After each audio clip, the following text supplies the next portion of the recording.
चार बाप और बेटे की प्रेरणादायक कहानी, मेहनत का फल।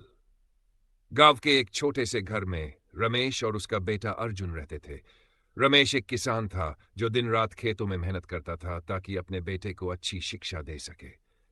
लेकिन अर्जुन को अपने पिता का यह संघर्ष समझ नहीं आता था। वह हमेशा सोचता था कि उसका पिता एक साधारण किसान है जिसे जीवन में कुछ बड़ा करने का शौक नहीं है। अर्जुन की नापसंदगी। अर्जुन अपने दोस्तों को देखता जो अमीर परिवारों से थे और उसे लगता कि उसके पिता उसे उतना नहीं दे सकते जितना बाकी बच्चों को मिलता है।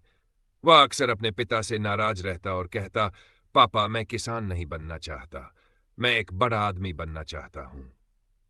रमेश मुस्कुराता और कहता, बेटा, कोई भी काम छोटा या बड़ा नहीं होता, मेहनत से ही इंसान बड़ा बनता है।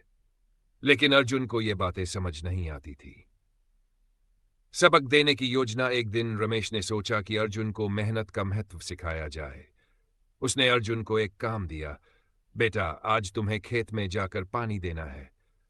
अर्जुन को यह काम बिल्कुल पसंद नहीं था, लेकिन पिता के कहने पर वह चला गया। कुछ देर काम करने के बाद वह थक गया और गुस्से में घर लौट आया। रमेश ने मुस्कुराते हुए पूछा, थक गए बेटा? अर्जुन ने नाराज होकर कहा, पापा, यह बहुत मुश्किल काम है, मैं इसे नहीं कर सकता। रमेश ने प्यार से कहा, बेटा, यही मेहनत है जिससे हर इंसान बड़ा बनता है। अगर तुम अपने सपने पूरे करना चाहते हो तो पहले मेहनत करना सीखो। मेहनत का फल। अर्जुन को पहली बार महसूस हुआ कि उसके पिता कितनी मेहनत करते हैं। उसने ठान लिया कि अब वह अपने पिता की इज्जत करेगा और मेहनत करेगा। समय बीतता गया। अर्जुन ने मन लगाकर पढ़ाई की और एक बड़ा अधिकारी बन गया। जब वह अपने पहले वेतन के साथ घर लौटा तो उसने अपने पिता के पैर छुए और कहा, पापा, आज मैं जो कुछ भी हूं आपकी मेहनत और सीख की वजह से हूं। रमेश की आंखों में खुशी के आंसू थे। उसने बेटे को गले लगाते हुए कहा, बेटा, मेहनत का फल हमेशा मीठा होता है।